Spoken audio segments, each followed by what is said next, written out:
A voté contre le discours du Premier ministre, contre la stratégie de déconfinement.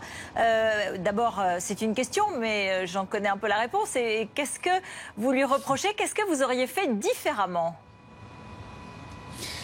Nous sommes toutes et tous pour le déconfinement. Évidemment, on ne va pas rester confinés toute notre vie. Mais nous ne sommes pas pour le faire à n'importe quel prix, et notamment le prix de la vie humaine et le prix du flou, le prix aussi de trop d'incohérences. Le flou, par exemple, sur les transports publics. Personne n'a compris encore aujourd'hui comment 12 millions de voyages quotidiens à la RATP vont pouvoir s'organiser dans des conditions raisonnables. Comment fera-t-on pour les écoliers? Les discours changent de semaine en semaine. Le chef de l'État avait dit le 11 mai. M. Blanquer avait dit du 11 au 25. Maintenant, on apprend que c'est le 11 pour les uns, le 18 pour les autres, et que pour les autres encore, ce sera plus tard, on décidera au mois de juin. Comment voulez-vous que nous puissions accorder notre confiance à un gouvernement qui n'a jamais réussi à stabiliser sa doctrine, si ce n'est en s'adaptant au fur et à mesure aux pénuries qu'il a lui-même créées? Donc c'est toute la question de la confiance qui n'est pas aujourd'hui réunie, et c'est la raison pour laquelle nous n'avons pas adopté ce plan, même si bien sûr toutes nos collectivités locales sont déjà à l'œuvre pour aider à ce que ce soit une réussite, ce déconfinement. Mais ça ne veut pas dire qu'on signe un chèque en blanc. Qu'est-ce que vous auriez fait de différent? Quelles mesures manquent dans ce plan du gouvernement? Bien, ce que j'ai dit cet après-midi à la tribune, notamment sur la question sanitaire, il y a des choses à dire, j'en ai déjà un peu parlé. Mais d'abord, ce qui manque cruellement, c'est l'aspect social de ce plan de déconfinement.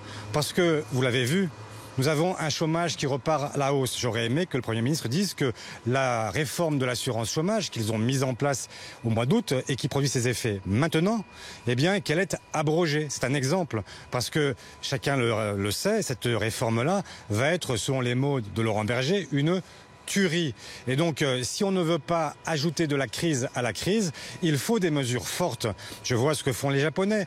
2 500 € par individu pour avoir une forme de prime à l'issue du confinement pour pouvoir relancer l'activité économique et surtout permettre à des gens de sortir la tête de l'eau. J'aurais voulu qu'on ait, par exemple, aussi une suspension des expulsions locatives pour tous ceux qui sont dans le parc social, parce que, évidemment, il y a des situations de détresse qui naissent jour après jour.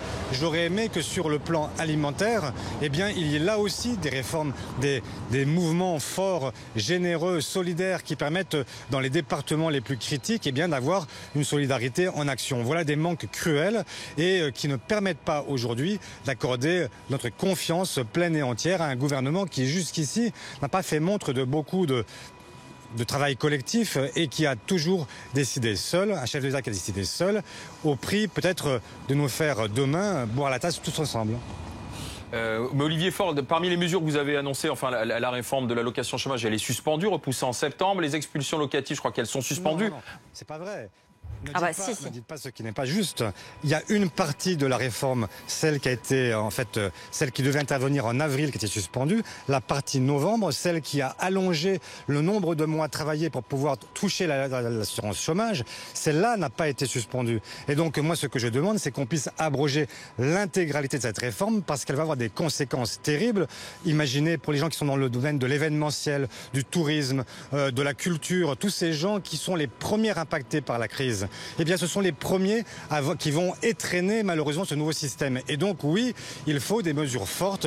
Il faut que chacun comprenne que les temps ont changé. Et puisque tous disent vouloir construire un après différent de l'avant, c'est l'occasion de le prouver, d'en faire la démonstration. Merci Olivier Faure, premier secrétaire du Parti socialiste. Merci d'avoir été avec nous. Alors,